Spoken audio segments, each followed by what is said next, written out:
Hello and welcome back to module number 2. Let's dive right in. So module number 2 is all about the key features of Instagram, what you should be using, what you could be using, and how to use them. So first and foremost is the bio. Now we call this the golden real estate of your Instagram profile. So your profile is the page where people are going to go to learn more about you and to see your feed, which is going to be, we'll talk about that in a little bit, but that's your curated posts. All of those pretty photos that you've been saving, you can be putting those there. But your bio is that golden real estate, and you want to make sure that it tells the right story. But not just that, you want to make sure that the focus is on your audience, your end user, your client, your customer. What's in it for them? At the end of the day, we have lots of options available to us. So we want to know not only what it is that you offer, your products or your services, but at the end of the day, what's in it for us? How is it going to positively impact my life? And how is it going to make my life better? Can you get that across in the limited amount of characters that you have available in your Instagram bio? Now, your Instagram feed, like I said, this is where you're going to put your curated posts. We call this your other website. This is your social search results. Like I asked before in module number 1, when you learn about a new company, do you go to their Instagram feed or do you go to their website first? Oftentimes, we're going to their Instagram feed. If not right away, we're certainly taking a peek there before we make a purchase decision. So we want to make sure that we're bringing our content pillars and our categories to life on our Instagram feed. Now we'll get into more detail about what those are a little bit further on. The next feature, stories. And like I said, this is my number 1 non-negotiable and truly the only non-negotiable when it comes to features on Instagram. Of course, you're going to be posting to your feed. That's a no-brainer. But if you have an Instagram account for your business and you're not using stories yet, you have to get on them because the engagement is just unparalleled there. You're going to have way more profile visits and way more engagement if you are actively using your stories. This is where real and raw can meet planned and polished. Remember, varied content always wins because it engages and delights your audience, and it also keeps them on their toes. So it's ephemeral content, meaning that it's going to disappear after 24 hours. And this is an awesome place to give that behind the scenes footage and glimpses into your brand, as well as the humans behind the brand, and to really showcase that personality. Then, of course, we have live, Instagram Live. Now, this is an awesome way to stand out from the crowd in real time and create a sense of FOMO, that fear of missing out. We can show up when our audience is online exactly in that moment. Now, because of the current global situation, the pandemic that we're currently in, Instagram Lives have skyrocketed in engagement and usage because people are spending more time on their devices and more time scrolling through the social media platforms that they know and love. And so Instagram is certainly one of them. So people are tuning into live because we're not allowed to maybe gather and meet in real life anymore. So companies and businesses are getting creative with the types of events that they're holding, and they are using this feature as a way to get their what would have been in real life events in front of their audience. Next, we have IGTV. So IGTV is Instagram's long form video channel. It is your very own free, might we add, broadcast channel. So it's an incredible opportunity for a little bit more polished video content that can be a little bit longer form. You can post anywhere. Videos have to be over a minute long, and they can be anywhere up to 10 minutes. So you can kind of figure out that sweet spot for videos that engage your audience. And I would play around with duration and see what hits best for your audience. This is an awesome place to create a mini series of video content. Maybe it's a weekly feature or even a monthly feature to start that gets people starting to expect something and gets them wanting more. One of the newer features of Instagram is Reels, another video feature on this awesome platform. This is a newer way to create and discover short, entertaining videos on Instagram. It offers anybody the chance to be a creator because you're able to reach new audiences on that global stage. Like we said in module number 1, Reels lives in the explore page. So you are able to see Reels from people that you don't even follow. So think about that for your potential audiences. You can get your video content in front of people that are not already following you. So it opens up the potential reach way further. So here is a mini Instagram strategy. So feed is a no-brainer. We know we have to be doing that. This is your curated, scheduled content. This is going to be your most polished content. It needs to be shared. So think about those key messages and, dare we say, promotional content, but we want to try and find more creative ways to share that promotional content. But this is the content that needs to be shared with your audience. And it's going to benefit from having that permanent home. Your stories, the non-negotiable. This is your in the moment content. It can be less polished, of course. It's ephemeral, meaning it's going to disappear after 24 hours, and it's going to show the humans behind your brand as well as some behind the scenes content.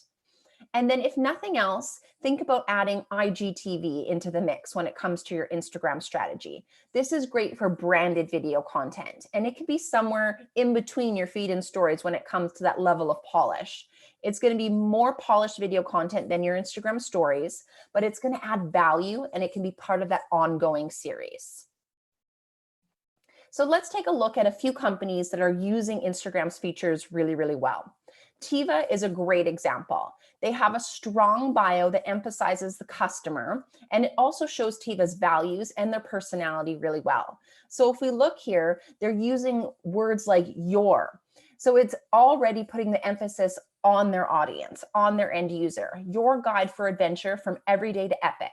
They also, as you'll notice here, have a hashtag strap into freedom. So this is a branded hashtag that they have kind of taken ownership of, so that they're going to be posting this hashtag in a lot of their own posts, but also encouraging their audience to use this hashtag when sharing their love of Teva. So this is a great way to generate that user-generated content, UGC.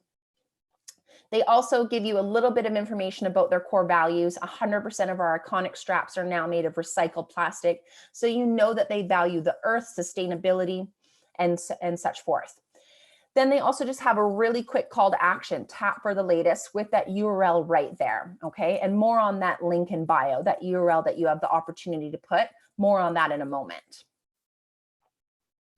So they use their stories really, really well. Now, this screenshot here was taken at the beginning of the pandemic when all of a sudden people were working from home. So they use this as an opportunity to showcase their team, the humans behind the brand. They did an awesome sort of series called Teva Team Roll Call, and they featured members of their team working from home. And they would share a little bit of information in addition to the position that they hold within the company, but also just some information about them as people. It doesn't necessarily have to relate to their job. So it was a really fun way to get to know the people behind Teva a little bit better. They have an awesome engagement, and they do a really great job of opening up and having that two-way conversation. So when they have people commenting on their posts, they make sure that they're answering each and every one of those comments, okay? So whether it's just a quick answer, they're right there to answer those questions. And then sometimes they're even continuing that on in that two-way conversation, asking a question back to the person who then had that initial comment. What I also love here is that we can see that other members of the community are also answering the question, because they've built up such a loyal fan base that their customers know the answers to a lot of these questions. So they're not afraid to jump in and answer other customers or potential customers' questions. Another great example here is Sprouts, which is a farmer's market style grocery in BC. They have a beautiful lifestyle focused feed. They take the spotlight off of the products that they're selling, and they're really using Instagram to engage their community in a positive way. So we can see here the scrolling video is just a beautiful snapshot of their curated feed. They also have a bit of a color motif going on, and it goes from pink to blue to yellow to green. Would take a little bit of planning, of course, but it's still a beautiful way to showcase the more aspirational type of content that they're putting on their feed. This was a beautiful photo, and it was also encouraging people to post a photo of your food rainbow, use this hashtag, tag us as an opportunity to engage with them. And I think that there was a little bit of a contest involved in there as well.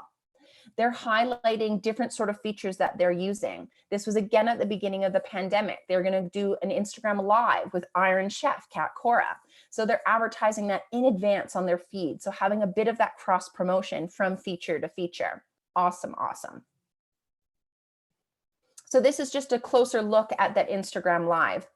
So again, this was posted on their feed in advance. So getting people excited about this and getting them to save the time and the date in their calendars.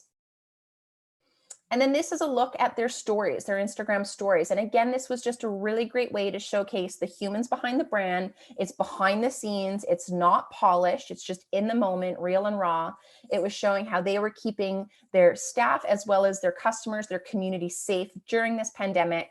They're also highlighting their community and celebrating their community in really fun ways. So they got a beautiful thank you note from one of their customers. So they shared that with everybody else on their Instagram account. And that's a really great way to kind of have a bit of a testimonial from one of your happy customers, but also just a way to celebrate their community in itself. They also had a really fun hashtag that they were trying to get trending, cooking with sprouts, and you could check back daily for new recipes from our friends. And they were pulling in other people from the community, whether it was Iron Chefs or even just bloggers, food bloggers, that sort of thing, who were willing to share recipes with their community. Really great community engagement. Okay, now last but not least is My Paris Portraits. And I wanted to highlight this account because they are using Reels in a really cool way. So Reels, again, it doesn't have to be super polished, and it started as 15 seconds, now they can be 30 seconds, but they're short clips. They're in the moment short clips. And they're just a really awesome way to add a little bit of fun, but still as an opportunity to tell a story. So this is a Paris-based photographer, and she literally just shows a day in the life in Paris. So it's quick little snapshots probably shot from her phone, going to a bookstore, going to a market. They're all set to music. You can't hear it in this example, but they're all set to music, which is available right within Reels. And it's just a really fun way to kind of show that behind the scenes, again, that aspirational, that lifestyle content that doesn't necessarily have entirely anything to do with the offering. It just goes to show the whole sort of, lifestyle of the person behind the company, behind the business. So a few bonus features and tools. So quick replies is something really cool that you can access in your inbox. So if you find yourself constantly answering the same question over and over again, you can save your most frequently asked questions or responses to those questions as a quick reply. So you just go into one of your DMs and you choose a reply that you want to save as a quick reply. If you hold on that, it's going to bring up a little menu. And if you go save, it's going to give you the option to save it as a new quick reply. You pick your own shortcut. So if people are constantly asking you the hours of your business, your brick and mortar business, your shortcut could simply be the word hours. So then when you go to reply to someone, all you have to write is hours, and automatically Instagram's going to populate that answer for you. So this is a great way to save time if you do find yourself answering the same question over and over again in your inbox. Okay, that link in bio. So because Instagram doesn't allow you to link a URL in your caption, people rely on the one and only link in your bio. So we want to make sure that this is adding value to people. Now, most businesses would just simply have their website, their homepage as their link in bio. But if you want to highlight certain products or maybe direct people to specific blog posts, you'll often see in captions link in bio, as opposed to them posting a really long URL within the caption that no one's but going to remember. So this works fine. However, if you then go and change what that link in bio is, if somebody sees a post from a few days ago or even a couple weeks ago, this is going to be outdated and they're going to be sent to a wrong link, and that's frustrating for a person. So Linktree is one of the options that a lot of businesses use. It's a third-party app, and it's a great opportunity to kind of add links and shortcuts right within your bio. So we can see here that it adds a little Linktree link, and then you can choose what that after slash is. And then it will load up. It will give you the opportunity to load up a bunch of different URLs, and you can choose the title of each of them. Now, this is what the free account looks like, and it will just be text-based. If you upgrade to the paid version of this, it will actually show thumbnails of the corresponding Instagram feed post so that people can simply look for the photo that they were referring to over here, click on it, and be taken to the right URL. The free version works perfectly fine as long as you're okay with writing out the title. So whether it's the title of the blog post, maybe it's the title of the product or service that you were referencing in that post, whatever you think works best for you. But Linktree is a great option. So that concludes module number 2. So next up, we are going to talk about trends to watch and ways to win while using them. I'll see you there.